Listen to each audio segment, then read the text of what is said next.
Welcome everybody to this episode of Trust Me, I Know What I'm Doing. I'm absolutely thrilled and really delighted, I guess as a fan more than anything else, to be joined by Rajiv Menon. Rajiv, thank you so much for joining us this afternoon. Thank you so much for having me. I'm curious about one thing. Your work, which I adore, centers around curating and amplifying a lot of visual culture, particularly to give it energy and motion. And I'm so curious, how do you share to someone who's maybe new to this what mobilizing art actually means? That's a big part of my audience. I started the gallery knowing that I not only wanted to bring South Asian art and South Asian perspective to the wider art landscape in Los Angeles, but I also wanted to bring South Asian people to the world of contemporary art. And that meant educating people from the ground up. People who maybe aren't familiar with going into galleries, who aren't familiar with the role of art in everyday life and how it could enhance their life. So I always tell people the first education you have to experience is your own sense of taste. So how is the art making you feel? What's it evoking in yourself? What is naturally drawing your attention? From there, people ask me, how can we get involved? And the most clear-cut way is obviously collecting, but that obviously isn't for everyone. So amplifying. When you see something you like, share it with your friends. Tell them about it. Tell them about artists who are doing things you find compelling and interesting and spread the word. And then just be present in the world of art. Go to museums, go to galleries, build it into your social care. I have been encouraging people to think about gallery openings as a way to start their evening. So before you go out to dinner in LA on a Thursday or a Friday, swing by Hollywood, go to the arts district and spend some time in art and really see the way that it builds your sense of the world. So it's so multifaceted, but I'm so excited to get people as obsessed about art as I am. And little by little, I'm seeing that happening. When you say that, it reminds me of two things. Number one, it reminds me of someone sort of getting into wine and like saying, Totally. "Hey, you know what I mean? Like, I had this great glass of wine. I really, really loved it. I want to buy another bottle, but I also want to share it with somebody else."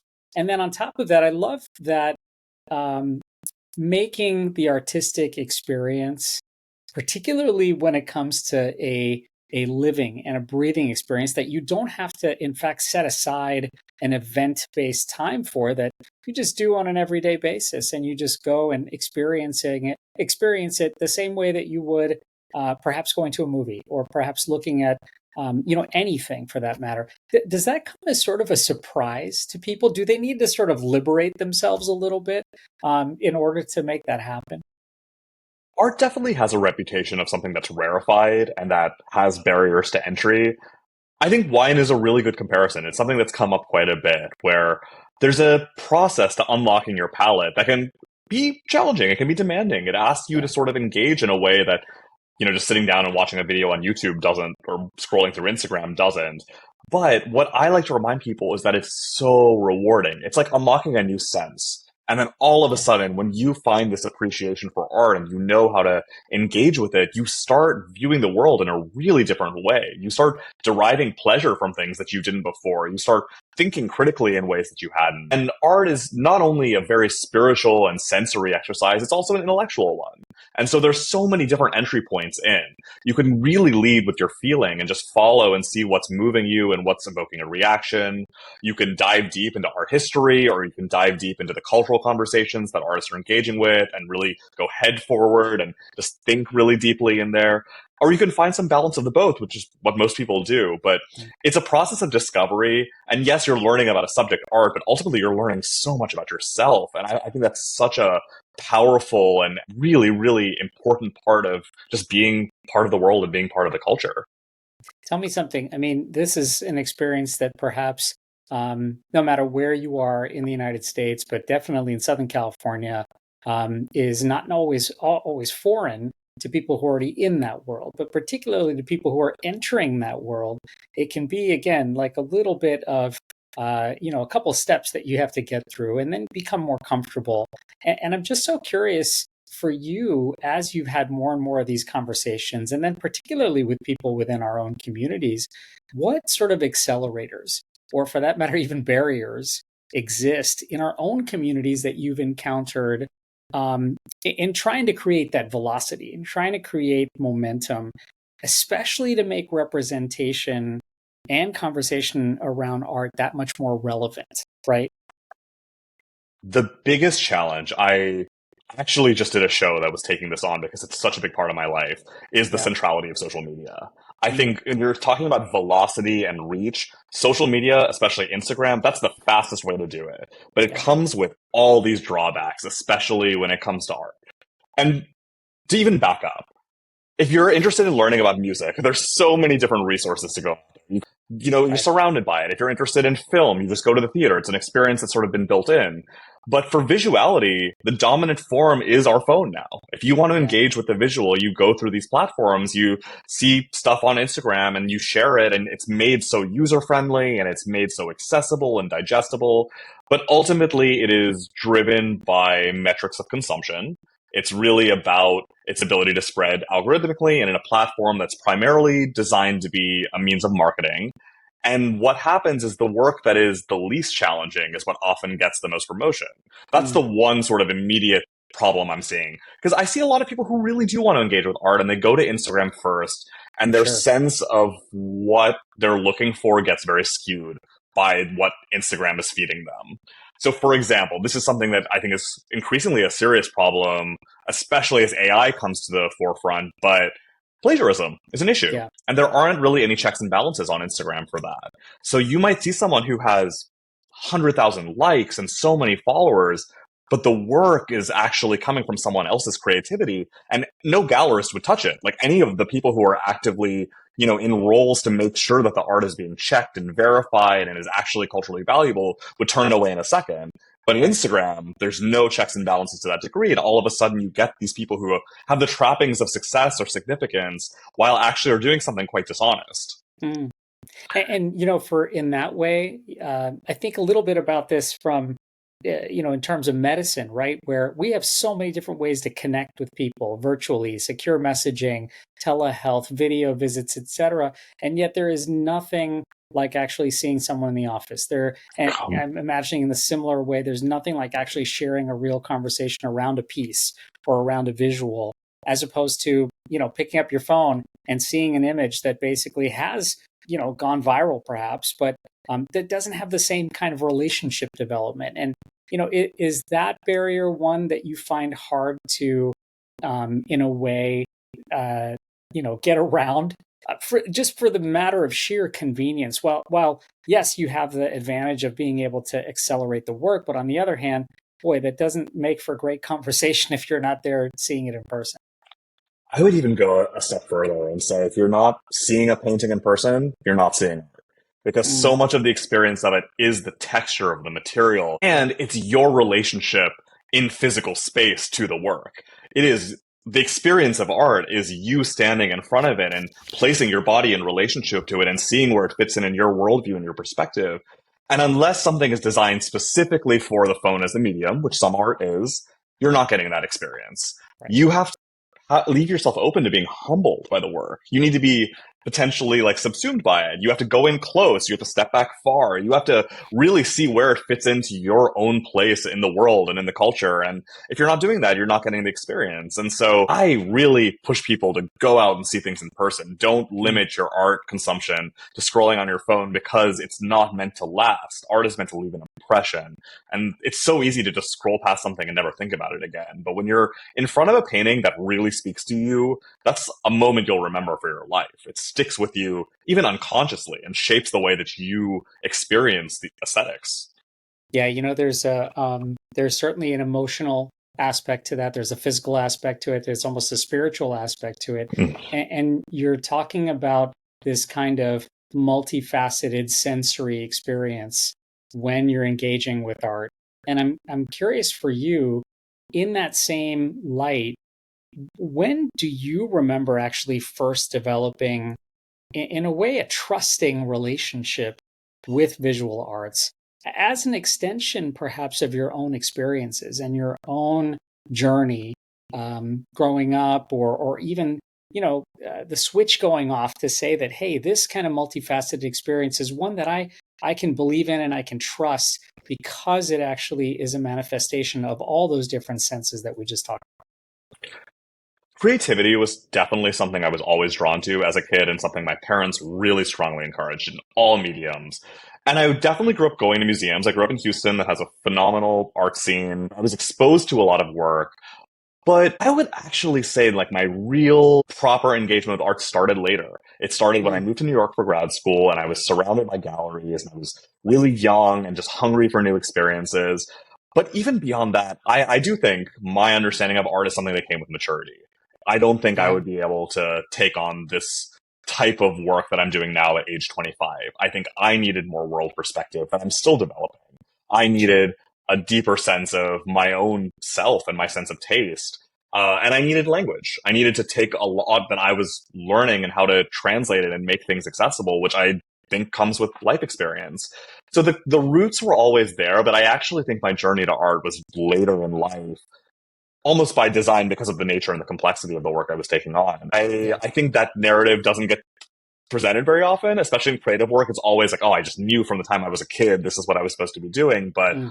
I actually see my own relationship revealing something different where you only get clarity over your abilities or what you're meant to be doing with a little bit of life experience. And how did your own perhaps South Asian Americanness factor in with this, right? I mean, you have the touch points of ongoing maturity, life experiences, developing a vocabulary, if you will, with art, and certainly the academics of it.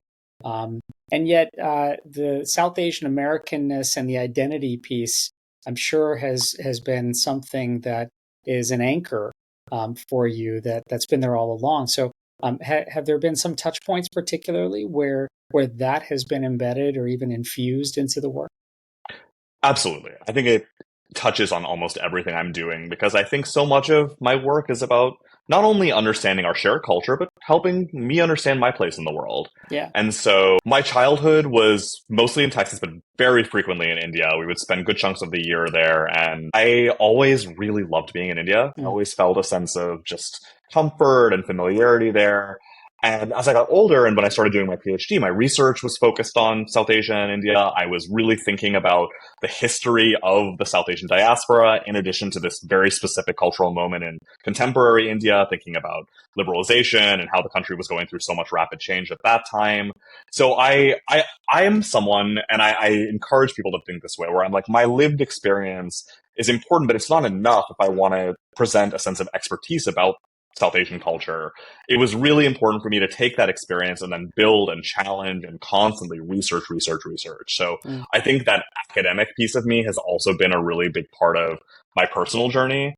And I really think so much of my work came not necessarily just from the experience of being South Asian in America, but the experience of going from that context and then being in India. Because one of the things I really stress to people is often in the US, our creativity centers whiteness. If it's a Yeah. response to it, if it's a resistance to it, if it's a, no matter which way we're coming at it, no matter what our relationality is to whiteness, whiteness is always at the center.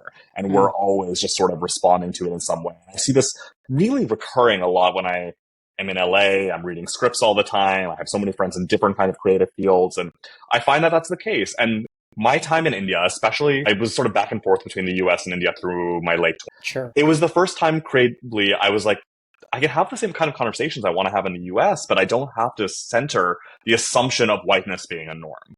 Yeah. That was very, very liberating. And I wanted to imagine a space in Los Angeles where that was the central logic. We are at a gallery focused on South Asia and the diaspora, but we've showed artists from other backgrounds. It's just a space that imagines our cultural perspective at the center. And I think that's such a luxury in some ways, but it's also something that's so the norm in other parts of the world and other experiences. And so it's a small gesture that I think has been very inclusive. That unlocking of being able to say in a very free way that, untethering the conversation from the experience of how it's related to whiteness. Does that come oftentimes with a real sense of, I wouldn't say surprise from people who are novices, but kind of, yeah, maybe even shock that, like, you know, no, this is important to really unlock that, and it's important to come to some kind of negotiation with that, especially for those who live in a diasporic way, whether they're South Asian or from any non-white perspective. Is that a conversation that people have to grapple with a little bit in order to experience and in a way kind of get that full sort of sensory experience with the art? I think we are rarely taught to view the world on our own terms in the US, to Yeah, really imagine our way of seeing the world as dominant or at least fully ours. I think because we're constantly having to negotiate this position of being a minority. And I think there's, so much precedent in the writing about race in the US that's really set forward how, like maybe Du Bois writing about double consciousness, for example, is something I'm constantly thinking about because we yeah, often perceive ourselves both as we see ourselves, but also the way we're being seen. I think being able to walk into a gallery space with artists who are depicting visuality so wholeheartedly from their individual and cultural perspective suddenly forces you to think differently. And yeah, one of the things I felt very strongly, and this was a big motivation for me starting the gallery, the discourse about our presence in the US in the last 10 to 15 years has been defined primarily by marginality. And I yeah, think there is a little bit of disingenuity to that. I think there is a little bit of almost appropriating discourse, especially from the Black community, and retrofitting it to our experience in a way that mm, I think is all around harmful. yeah, And then I don't want the effort of the gallery and my efforts around the art world to be a charity case. I don't want it to be because it's been marginalized in the past, which it has. Without a yeah, doubt, it has. I want it to centralized because it is some of the most important, relevant art to our world right now. South Asian yeah, perspectives are engaged with questions of migration, precarity. They're questions of, political upheaval. There's rich art historical engagement and aesthetic engagement. These are all reasons to place us at the center, not at the margins. And this is true of so yeah. many different cultures. So in a way, I both want to centralize our work, but also imagine a fully decentralized cultural approach to art and perspective. Yeah, and it's it's not an easy needle to thread, right? I mean, where you're really kind of having people straddle so many different ideas and thinking about who they are, and I think that goes back to this whole idea that like, you really need to live this on a day-to-day basis as opposed to making it event based where you only think about it once in a while. I am thinking about this idea of, transporting yourself or even like thinking about like how you live in both worlds, especially for many of us growing up. I mean, South Asian Americans particularly, but any diasporic community lives on this kind of spectrum of emotional and physical expression of art with, again, nostalgia at its core. And you've worked, with this particularly with the past is a country. And so I'm wondering if nostalgia, is nostalgia an inevitable and in fact important embrace in order to manifest contemporary artistic engagement? Does everyone have to really, really make sure that nostalgia is both a part of this work, and yet also it's not the only part of the work? But do you have to find a way to embrace it no matter what? There is a book I absolutely love called Racial Melancholia, Racial Dissociation. It's David Eng, and I forget the other author. So let me just get the author real quick so I can make sure I can quote it properly Okay, because it's yeah, really it's it's a key, right? it's really it's a great book on this exact question. Okay, yeah. So Racial Melancholia, Racial Dissociation on the Social and Psychic Lives of Asian Americans by David L. Eng and Shin Hee Han. It's a Okay, book that combines clinical psychological practices with humanistic approaches to mm, thinking about race, immigration, and emotion. And so much of Asian American experience is often presented in more sociological terms. And this is a book that also informed later Minor Feelings by Kathy Park Hong to think about our lives in emotional terms. And if you think about immigration as an experience and then the experience of growing up second generation, loss is a tremendous part of it. You've yeah, lost so much of your connection to who you are and where you're coming from. And then you feel completely alienated in so many parts of the world. And so many of our early great works of art have been about that. Like Jhumpa mm, Lahiri, for example, is an yeah, artist who not only is a great chronicler of Indian American and Bengali American life, but she is a master of the aesthetics of alienation and yeah, thinking about how to translate that experience into a more sensory one. And ultimately, aesthetics are questions of emotions. It's how do you evoke feeling? How do you evoke sensation? And so thinking about our psychic lives and what characterizes our emotional history in this country is so important. Melancholia, nostalgia, the fact that we are by definition somewhat backwards facing through this experience of migration is inherent to our artistic practice. So I did the entire exhibition on Indo nostalgia, thinking about how this is a very culturally specific emotional expression. Every single show I've put on has at least one artist who's exploring this theme. I am Yeah. consistently fascinated with how you take the sensory experience of memory, the feeling of having and remembering in your head, and translate it to the sensory material of visuality, whether it's through paint, whether it's through textile. And every artist I've shown has done it in a completely different way. And I think that is such an important act in looking at our emotional lives and our emotional history as a community. First off, I'm always interested to hear about those people who can now navigate through Jhumpa Lahiri's work in Italian. So maybe that'll be, something to also explore. And then second off, it reminds me that any art, no matter what its expression is, whether it's visual art, whether it's graphic art, whether it's theater art and just, kind of performance art based, I had to officiate a wedding a few months ago now, and it reminded me that there is so much nostalgia into the rituals that we perform.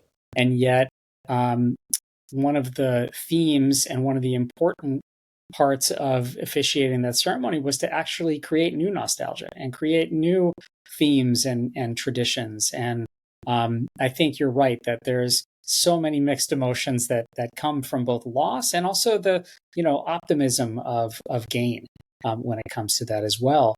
I was reflecting a little bit on the variety of shows that you've put on and the pieces that are involved in each of these, and in reflecting upon item number and now streaming and like, share, subscribe, what dots do you think have been connected for you, and maybe not just as an artist, but again as a sort of global South Asian citizen, if you will? Yeah, I want every exhibition to take on a big cultural theme. I start almost with a hypothesis. I want to think about how each show can answer a larger cultural question. So it's not just what's happening in the room, but it's actually participating in a larger discourse. So the Yeah. first exhibition item number was largely about artists based in the diaspora and thinking about the idea of the exotic. This is a theme that's often pushed at us. We're often framed in terms of exoticism in the West. But I wanted Yeah. to think about how artists could reclaim it, reimagine it, turn it into something empowering versus objectifying. And through that, come up with a example of what does diaspora aesthetic look like? Like, what are the sort of visual and sensory principles that we're bringing together collectively? And I wanted to think about how we're forming almost a sense of genre. And the exotic and the response to the exotic was a really fun but powerful road into that. And then with each show, I try to respond to the one that came before and really look critically at what I didn't do as well with that show and what I could work on in the next one. So now streaming, I was very aware the first show was very diaspora heavy, but there is incredible art happening in the subcontinent. And I spent a lot of time in India, and I really felt a sense of responsibility to start bringing the voices that don't get to show in the West very often and give them a platform. So now streaming really centralized a lot of perspectives of artists who are actively exhibiting, especially in India, and Pakistan and Sri Lanka as well. Yeah. The third show, I wanted to really dive into that theme of nostalgia. So I wanted it to be less about geography, and I wanted to really go on much more emotional terms. I wanted to think about South Asianness not as a geographic and identitarian construction, but as an emotional one. And I wanted to present a show that asked, what does being South Asian feel like? And what does that emotional texture look like? That show was very heavy. It was a lot about grief. It was a lot about politics and really complicated history. So then the next show, Like, Share, Subscribe, I was like, I need a fun pop summer show. I want to show people that art can be fun and funny and have levity and not be something that has to necessarily weigh you down, that can make you feel lighter and still provide some gravity as well. So there's a constant sort of back and forth happening with each show where I think about how they can respond and build on the one that came before them. I wonder if all those, the kind of juxtapositions that you just, narrated, is this sort of a proxy for how your own constant churn is going when it comes to artistic expression, especially in the context of a gallery or performance of a show? Completely. And I have had to think a lot about what my own role is as the curator. For me, my form of expression is public speaking. I love speaking to a crowd. I'm a former academic. I really, really enjoy that. And I find that that's sort of the way that I can communicate what's going on. And so I think about each show in terms of what larger conversation and dialogue I want to create. And there is an element of performance to that. I'm Mm. constantly doing walkthroughs. I encourage people to come to the gallery and I will give them the full sort of tour and really help them understand what they're looking at and Yeah. give them that kind of experience. And for the first few days, especially, we're looking at quite large crowds who are coming in. And Yeah. that's been, I think, one of the breakthroughs, both in terms of coming in touch with my own form of expression, but also really showing what the gallery can do in terms Mm. of creating connoisseurship, creating excitement about art, and creating community above all else. You know, if you put your roles in there as a docent, as an educator, as a director, as a choreographer, as an explainer, when you're actually going through some of these walkthroughs or helping people to not just understand something, but to tap into their own thought process a little bit, what are some of the misconceptions that you find that are out there? That the common ones that you're like, boy, this is an easy one, and maybe not the not so common ones that are a little bit that require a little bit more unpacking too. The one that I get the most that's kind of in between those two categories is I Yeah, don't get it. Can you yeah, explain it to me? I don't get it. And right. I'm like, that's not what this is about. I think people come in expecting a painting to function kind of like a riddle that they have Yeah, to like solve and there has to be a solution to it. When in fact, there's quite a bit of trust between painter and audience for you to have your own experience. And sure, the answers are internal in a way that can often make people uncomfortable. right. Because sometimes if they don't have an immediate reaction, they feel that there's something lacking and want to push back on it. And then generally, I will say everybody has been very, very open minded and excited. But, every once in a while, I'll get someone who's like, art is BS. This is all BS. This is all nonsense. And, Yeah, and that is, I think, like a really ongoing kind of battle I have to fight where, I mean, I don't think I have to prove the function of art, something that is a very large part of human history. And, yeah, like that work has already been done. But I true. think like really showing that this is something you can participate in and it can enrich your life if you come in with an open mind. One thing, and this is especially, I'm so academic about the art a lot of the times. I go into detail Yeah, about how it's made, but every once in a while I get just like, it is a spiritual experience as well. And I yeah, think that is the way my language sometimes gets about it. And I think sometimes when people look at art and they're like, okay, that's BS, they're actually protecting their own ego. They're mm. actually protecting the fact Almost like a that they're defense mechanism. exactly, yeah, Yeah, and I think I mean you having been through the experience in med school can attest to this. Like one of the things you learn the more you study is to respect unknowns and what yeah, you don't know.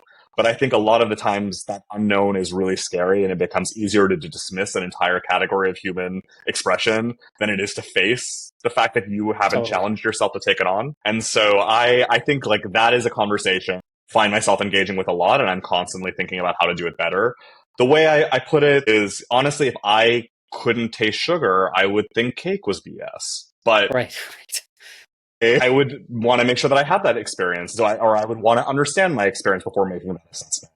And I do think that there are elements of appreciation that can be taught if you come in with an open mind. And I want to do that not because it's like homework and you should be doing it and you should be participating in this elite cultural activity. You should be doing it because it'll make your life better. Yeah. Genuinely, it'll make your experience of the world better, and you'll be able to derive joy from places you didn't think you would before, and you'll just find something you potentially love. Such a reminder that empathy has to be at the core of any kind of joy that's Totally. out there, right? I mean, like there's just so tethered and necessary for hopefully for people to appreciate and grateful that you can taste sugar, by the way. That there's some value at least to sugar in that way. Totally. I'm curious in all of that, right? Like for each of these conversations that you end up having, and now having gone through several iterations of a gallery show, and really sort of jump starting a lot of these conversations for people. What have you had to maybe unlearn about yourself in finding some success here? What are some of the things that you've had to grapple with to maybe unspool a little bit about your own thinking and about yourself today compared to when you first started this?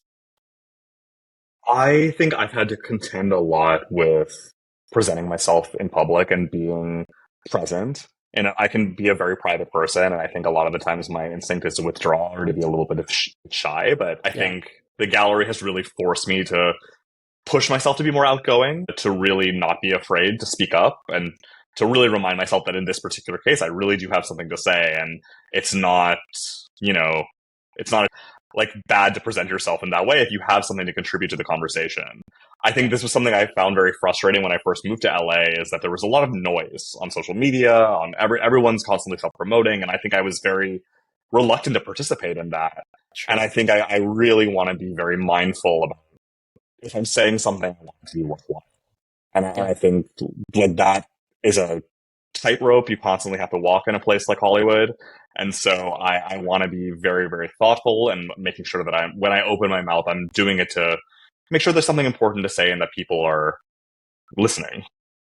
Yeah, right. I mean, it's not deliberate grandstanding. It's more than anything else. It's just being authentic and being who you are and finding comfort in that.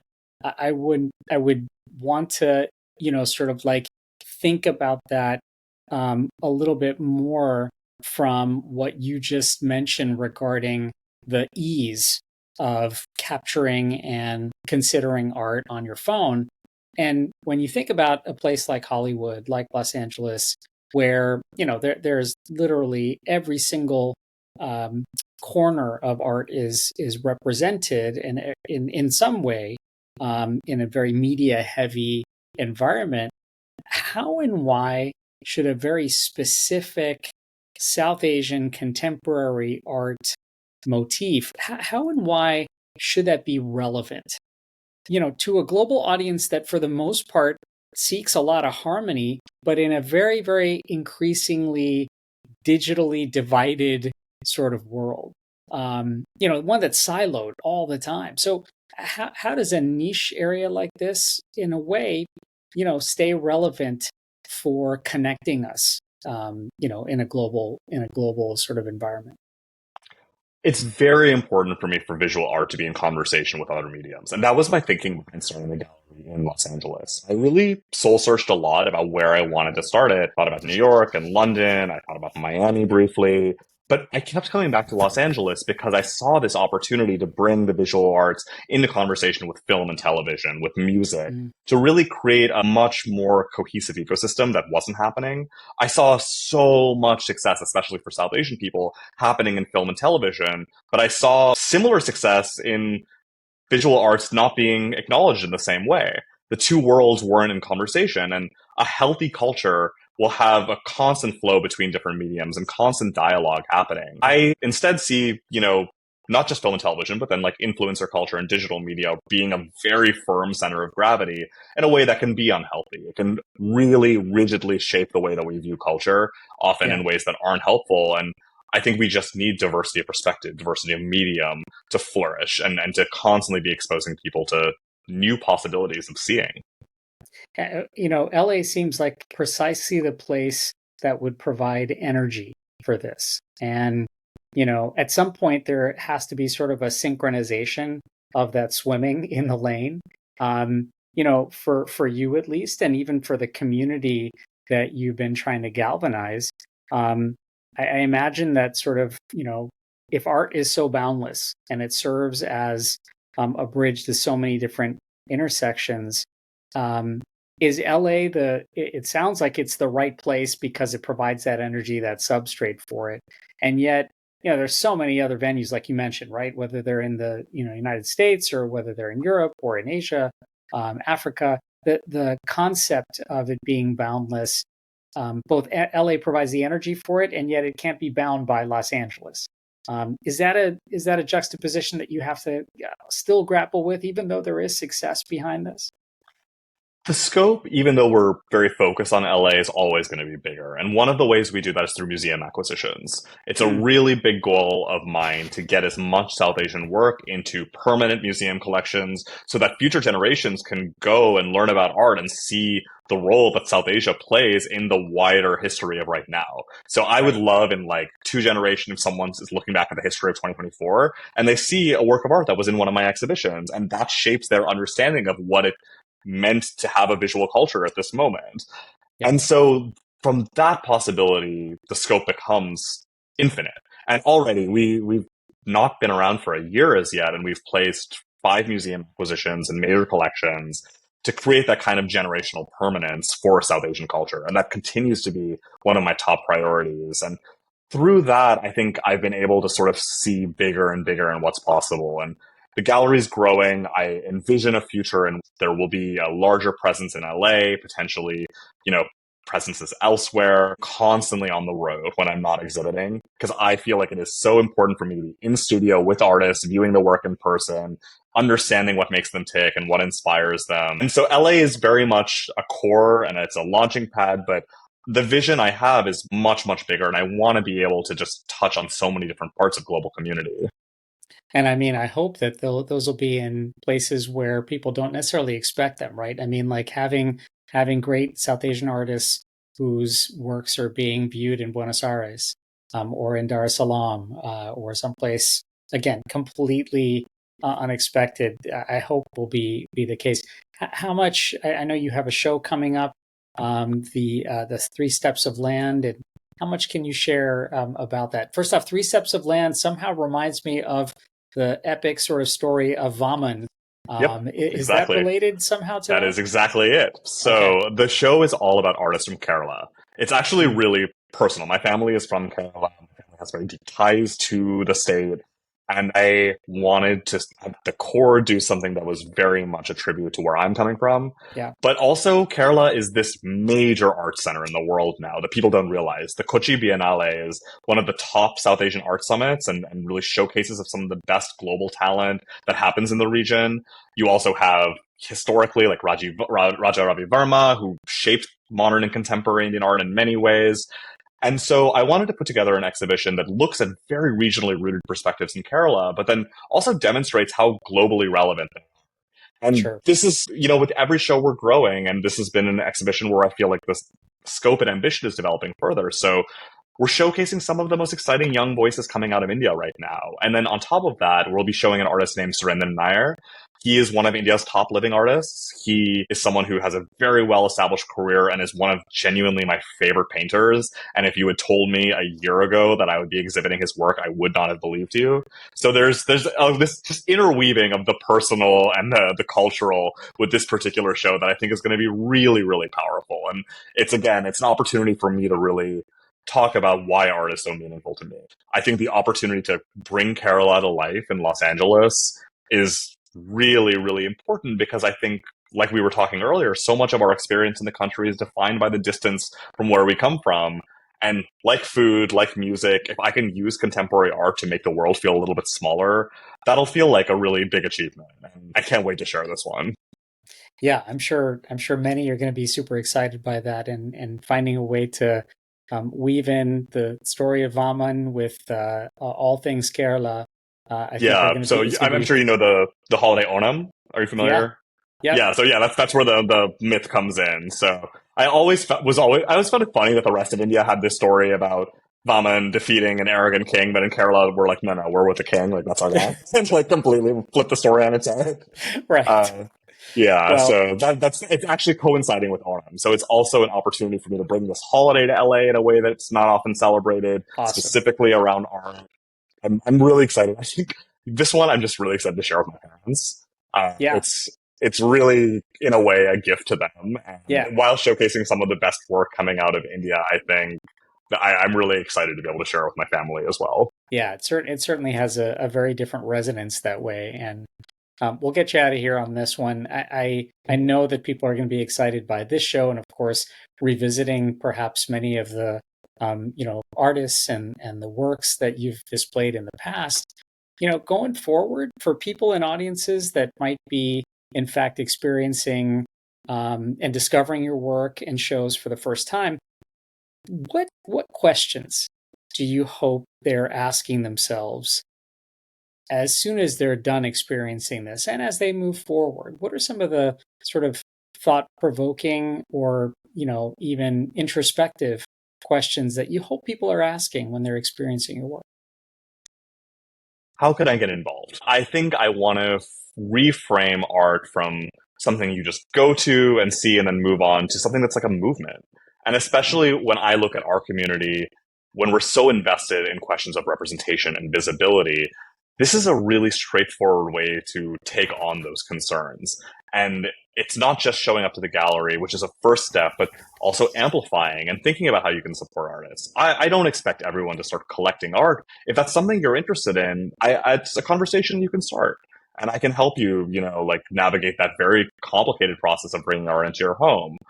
If there's art that you absolutely love, but you're not in a place to collect, think about how you can share it with others. Are there people that might be able to support that artist? Because collecting art isn't just about acquiring a good. It's not just a consumer transaction. You're investing in an artist's long-term career and enabling them to go on and keep making work, keep contributing to the culture. And if there's someone you really believe in, you can be an emissary for their work. You can tell people about it and spread it. And art is, yes, there's a big audience for it. There's so many people coming to the gallery, but it's a very smaller audience compared to film and television. And one person sharing and spreading the word can have a lot of impact. You can actually really make a difference for an artist. And so I think it's a chance to be like, wow, I actually, just by telling my community can make a difference and spreading the word can make a difference. I don't have to be someone with this massive audience. I just have to know a few of the right people. So I want art to be something that you can constantly be talking about and sharing. I love when people bring up art they've seen recently. It shows that it's really making an impact on their life and it's burrowing into their head. And so I hope to continue being able to create opportunities for that. Well, I know, Rajiv, that you're creating impact for people. You're being an emissary for so much art and so many artists that are making their way into people's lives. And I know people are asking those questions over and over again. Thank you so much for joining us for a real treat of a conversation. And I hope we can visit with you again down the road. Thank you so much for having me, and I would love that. This was really great, and happy to come back anytime. You're listening to Trust Me, I Know What I'm Doing. Stay tuned.